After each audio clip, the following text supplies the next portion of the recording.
To crack study. तो हम पढ़ रहे थे 12th के मैथ का चैप्टर 4 सारणिक और उसकी एक्सरसाइज 4.1 के 4 क्वेश्चन तक हमने लास्ट लेक्चर में कर लिए थे। तो आज के इस लेक्चर में हम करेंगे क्वेश्चन नंबर 5 से लेकर के 8 तक और खत्म कर देंगे इस एक्सरसाइज 4.1 को। चलिए शुरू करते हैं लेक्चर बिना किसी देरी के। आइए देखते हैं क्वेश्चन नंबर 5। अब देखिए क्वेश्चन नंबर 5 में 4 पार्ट दिए हुए हैं। चारों पार्ट्स में कह रहा है कि ये 4 सारणिक है, इनके आपको वैल्यूज निकालने। अब देखो चारों ही क्वेश्चन में एक चीज बहुत ज्यादा सिमिलर है। अगर मैं आपसे कहूँ कि मान लो ये सारणिक नहीं है, ये ना आव्यूह है, तो इसकी कोटि बताओ, तो आप कहोगे कि जी ये भी 3x3 का है। अगर मैं बोल रहा हूँ पहले ही बात, मैं मान के चल रहा हूँ, मैं आपसे ऐसा कह रहा हूँ, आप भी पढ़ के आए हो मेरे साथ, तो मैं एज्यूम कर रहा हूँ कि आपको आप भी पता है, और अगर आपको आप भी पता है तो आप इसको आव्यूह समझ सकते हैं। तो अगर आप इसको आव्यूह समझे तो आप इसकी कोटि बताएंगे तो वो होगा 3x3, इसकी भी कहोगे 3x3, इसकी भी कहोगे 3x3। जैसा कि मैंने आपको शुरू में बताया कि चारों के चारों पार्ट्स हैं तो सिमिलर, चारों ही आपको 3x3 के सारणिक दिए हुए हैं। कह रहा है कि जी बता दो, यानी एक चीज तो आपके माइंड में आ जानी चाहिए कि चारों के चारों का कॉन्सेप्ट सेम होने वाला है। भाई 4 है, पता है 4 है, लेकिन हुआ नहीं है, चारों के चारों का कॉन्सेप्ट सेम है। तो चलिए कोई भी एक अगर मैं आपको समझा दूं तो आपको बाकी के 3 समझ में आ जाने चाहिए। तो एक काम कर लेते हैं, इन चारों में से कोई भी एक मैं आपको समझा देता हूँ। तो मैं आपको समझा रहा हूँ फर्स्ट वाला, आप बाकी सेकंड, थर्ड, फोर्थ या खुद से ट्राई करना। अगर आपको कोई डाउट है तो आप मुझे कमेंट करके बता देना, मैं आपको सॉल्यूशन दे दूंगा। चलिए फर्स्ट क्वेश्चन, तो मैं फर्स्ट को कर रहा हूँ। अब जैसे मैंने 4.1 के फर्स्ट लेक्चर में आपको समझाया था, इसमें हमने बेसिक समझाया था सारणिक का, उसमें मैंने आपको एक बात बताई थी कि अगर 3x3 का सारणिक आपको सॉल्व करना है तो या तो आप किसी भी पंक्ति के सापेक्ष उसका प्रसार कर दीजिए या फिर किसी भी कॉलम के सापेक्ष उसका प्रसार कर दीजिए। आप प्रायोरिटी उसे देंगे जिस पंक्ति या जिस कॉलम में आपको ज्यादा शून्य दिखाई देंगे। क्या कहा था मैंने, एक बार फिर से समझ लो। किसी भी अगर 3x3 के सारणिक का आपको मान निकालना है, या तो पंक्ति के सापेक्ष, जैसे 3x3 है तो 3 पंक्ति 3 कॉलम होंगे, तो या तो 3 में से किसी भी पंक्ति के सापेक्ष उसका प्रसार कर दो या तीनों कॉलम में से किसी भी एक कॉलम के सापेक्ष उसका प्रसार कर दो। इन दी एंड आपके माइंड में क्या आना चाहिए, जिस पंक्ति या जिस कॉलम में ज्यादा शून्य मिलेंगे उसके सापेक्ष करूंगा। उसका फायदा ये है भाई, शून्य वाला पद खत्म हो जाएगा, कैलकुलेशन बच जाएगी। आइए अब देखते हैं भाई। तो देखो कायदे के हिसाब से तो दूसरी रो के अकॉर्डिंग प्रसार करना चाहिए, मतलब R2 के सापेक्ष प्रसार करना बनता है भाई। कायदा तो यही कहता है R2 के सापेक्ष प्रसार करना बनता है। तो मैं इस क्वेश्चन को, फर्स्ट वाले पार्ट को 2 प्रकार से कर बताऊंगा। देखो इस रो जो पहली वाली आपकी पंक्ति है, इसके सापेक्ष तो कोई अकलमंदी नहीं है करना, क्योंकि तीनों अवयव है, मतलब कैलकुलेशन लंबी पड़ेगी। तो काम कर लेते हैं, हम सबसे पहले प्रसार करेंगे C1, यानी C1 के सापेक्ष प्रसार करेंगे सबसे पहले, ठीक है। C1 के सापेक्ष प्रसार करने पर, और यहीं पे मैं इसका सेकंड ओपिनियन कह लो, उसमें करके दिखा रहा हूँ आपको इसके सापेक्ष, यानी कि सेकंड पंक्ति के सापेक्ष। तो सेकंड पंक्ति को बोलते हैं बेटा रो। तो R2 के सापेक्ष प्रसार करने पर, R2 के सापेक्ष प्रसार करने पर। अब बस इसमें ध्यान ये रखना है, मैंने बताया था चिन्हों का ध्यान रखना। अब जैसे अगर हम इस फर्स्ट सारणिक के पहले अवयव की बात करें तो ये चिन्ह इसका प्लस जाता है, इसके नीचे जाओगे तो माइनस जाएगा, उसके नीचे जाओगे तो फिर प्लस जाएगा। ये मैंने आपको लास्ट वाले लेक्चर में समझा दिया था। अगर इधर चलोगे फर्स्ट वाले रो के सापेक्ष तो ये माइनस जाएगा, देन अगेन ये प्लस जाएगा, ऐसा मैंने आपको बता दिया था। तो अगर हम C1 की बात करें तो C1 तो ये है 303 वाली, तो इसमें पहला अवयव क्या है, तो आप कहोगे 3। तो 3 कैसा है, प्लस, तो लगा दो जी प्लस। प्लस लगाओ मत लगाओ, बात तो एक ही है। तो 3 लगाते हैं, फिर ब्रैकेट लगाते हैं, 3 की पंक्ति 3 का कॉलम छिपाते हैं, क्या बचा, इन दोनों की मल्टीप्लाई करो, 0 की 0 में करोगे तो 0 आ गया, फिर माइनस लगेगा, एंड देन इन दोनों की मल्टीप्लाई करो। अब देखो -1 की -5 में करेंगे तो प्लस के 5 आ जाएगा। पूछो कैसे, भाई -1 की गुणा -5 में करेंगे, माइनस माइनस क्या हो जाएगा, प्लस, तो +5 आ जाएगा। बट ध्यान से देखो अगर मैं इसको छुपाऊं तो 0 की 0 में हुई 0, माइनस लगा, जो कि कॉन्सेप्ट कहता है कि भैया अगर क्रॉस मल्टीप्लाई होगी बीच में माइनस लगेगा, उसके बाद इन दोनों की भी जो कि प्लस हो गए, तो 0 - 5 यानी इन दी एंड, और प्लस उसके बाद दूसरा अवयव क्या है, तो आप कहोगे 0। अब 0 की मल्टीप्लाई में कुछ भी करो, यानी कि वो तो शून्य आने वाला, तो आप आदि खत्म कर सकता हूँ। इसलिए मैंने आपसे कहा था कि जिस पंक्ति या जिस कॉलम में ज्यादा 0 दिखेंगे उसके सापेक्ष कर रहा, ताकि आपकी कैलकुलेशन बच जाए। तो पहला हो गया, दूसरा तो 0 है तो खत्म हो गया। तीसरे की बात करें तो तीसरा प्लस है, तो प्लस और अवयव क्या है 3।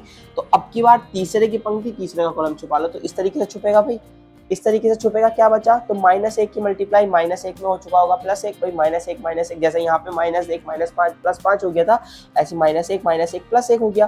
और -0 की मल्टीप्लाई 2 में करोगे तो कुछ भी कर लो, 0 यहाँ आने वाला है। इसको सॉल्व करो तो 3 की 0 में करेंगे 0, लेकिन यहाँ से करेंगे तो -15, और 3 ही करना 3, तो +3, यानी कि भैया आंसर आने वाला है -12। अब R2 के सापेक्ष प्रसार करके देखते हैं यही आता है क्या। अब देखो R2 क्या है बेटा, ये वाली रो है R2, ध्यान से देखना। R2 का पहला भी अब माइनस है तो दूसरा अल्टरनेट चलता है तो प्लस होगा, तीसरा माइनस हो जाएगा। अब R2 के सापेक्ष प्रसार करना है, पहला शून्य है, दूसरा शून्य है, कौन सा अवयव बचा, तीसरा। तीसरे का ही करते हैं माइनस, जो कि R2 के अवयव के पहले है और अवयव का मान कितना है तो आप कहोगे -1। भाई R2 के अवयव, R2 का जो हमारा लास्ट अवयव है, पहले दो अवयव तो शून्य है, इसका चिन्ह क्या बन रहा है, चिन्ह अगर हम उसको अकॉर्डिंग देखें alternate plus minus plus minus plus minus, तो माइनस चिन्ह पड़ रहा है। और इस वैल्यू क्या है इस वाले अवयव की, तो वो कहोगे आप -1। फिर ब्रैकेट लगाओ, इस अवयव की पंक्ति इस अवयव का कॉलम छुपेगा, यानी कि इस तरीके से ये छुपेगा।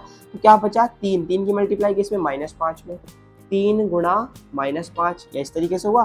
फिर माइनस लगेगा और क्या बचा, -1 की गुणा इस 3 में, -1 गुणा 3। अब इसे सॉल्व कर लो, माइनस माइनस आप कहोगे +1, ब्रैकेट 3 की 5 में करेंगे तो -15। अब यहाँ करेंगे 3 का 3 -3 और इस माइनस से हो चुका होगा +3, तो आंसर इज -12।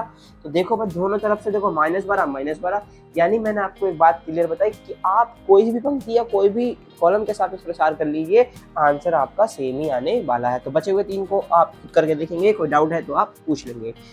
छठे क्वेश्चन की बात कर लेते हैं। एक आव्यूह दिया हुआ है जो कि 3x3 कोटि का है और इसका मोड ऑफ ए निकालना है। देखो मोड ऑफ ए कुछ अलग नहीं होता, मतलब इसका सारणिक, तो इसको सारणिक के रूप में बना दो, 1 2 5 1 1 4 -2 -3 -9। अब यहाँ से आगे को ये ऐसा ही बन गया जैसे कि ऊपर के सारे क्वेश्चन है 3x3 का। किसी भी एक रो या किसी भी एक कॉलम के सापेक्ष प्रसार कर दो, इसमें तो सभी अवयव हैं तो आप किसी के अवयव कर लो, R1 के सापेक्ष करके देख लेना, ठीक है। तो ये भी आपका होमवर्क हो गया, ये भी आप खुद करेंगे। अब बात करते हैं क्वेश्चन नंबर 7 की। क्वेश्चन नंबर 7 और क्वेश्चन नंबर 8 ये दोनों एक जैसे सवाल है, इसमें से भी मैं एक कराऊंगा। बेसिकली 3 सवाल हो गए, एक 7 के 2 पार्ट है। चलिए तो बताओ कौन सा कराया जाए। देखो इसमें भी और इसमें भी सेम है, कोई सा कर लो। चलो ये वाला कर लेते हैं। कह रहा है x का मान ज्ञात कीजिए। अच्छा देखो ये दो सारणिक बराबर है। अब हमने ना आव्यूह में पढ़ा था समान आव्यूह वाले सवाल, जिसमें हम कहते थे कि अगर दो आव्यूह दूसरे के बराबर है, प्रत्येक अवयव बराबर होता था। लेकिन यहाँ पे ऐसा नहीं हो सकता। अगर दो सारणिक बराबर है, ध्यान से सुनना मेरी बात को, अगर दो आव्यूह बराबर है तो प्रत्येक अवयव बराबर होते थे। लेकिन हम पढ़ रहे हैं सारणिक, और अगर दो सारणिक एक दूसरे के बराबर है तो दोनों ही सारणिकों का आप मान निकालेंगे। मान निकालेंगे, कैसे निकालते हैं, ये 2x2 का सारणिक है। अगर मैं आपसे कहूँ इसका मान क्या होगा तो आप कहोगे 2 × 2 और माइनस लगा करके 5 की 4 में 5, 5 चौका 20 बराबर। इसके बाद करें तो 2x की इस x में मल्टीप्लाई यानी 2x² और -6 की 4 में 24। ये दोनों वैल्यूज बराबर होंगी, यानी कि आप समझ गए हैं मेरी बात को मैं क्या कहना चाह रहा हूँ। अगर ये मैट्रिक्स कहता ना, यहाँ पे ब्रैकेट लगा हुआ होता, यहाँ पे तो हम डायरेक्ट लिखते 2x का मान 2 के बराबर यानी x का मान 1 के बराबर।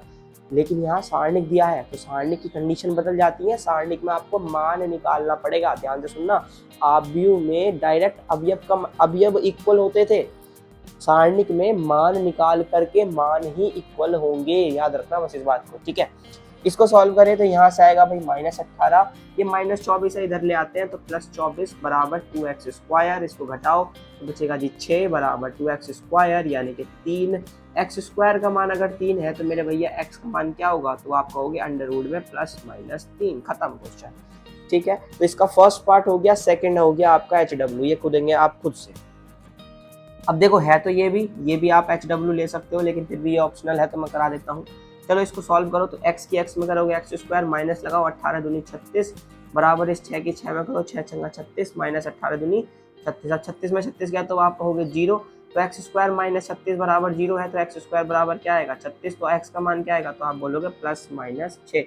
कहीं ऑप्शन में दिखाई दे रहा है तो हाँ जी ऑप्शन नंबर बी।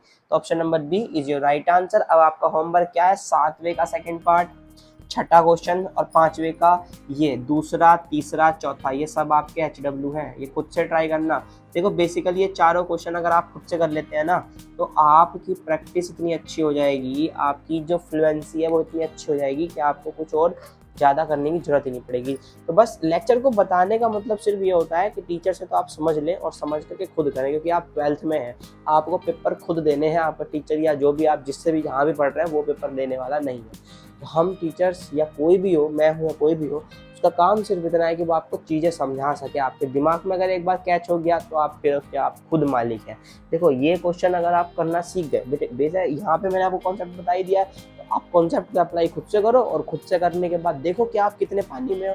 अब वहाँ पे आपको रियलाइज होगा टीचर की इंपॉर्टेंस। अगर आपको कुछ समझ नहीं आता फिर से हेल्प लो, आप किसी भी टीचर की, लेक्चर देखो, किसी को जो आपका टीचर है, पर्सनल ट्यूशन टीचर है, स्कूल टीचर, उनसे बात करो, उनसे पूछो, ठीक है। इस तरीके से पढ़ाई करनी, ये नहीं कि पूरा का पूरा बर्डन हाँ जी एक क्वेश्चन हमारा टीचर कराएगा, ऐसा ऐसा नहीं होता, ठीक है।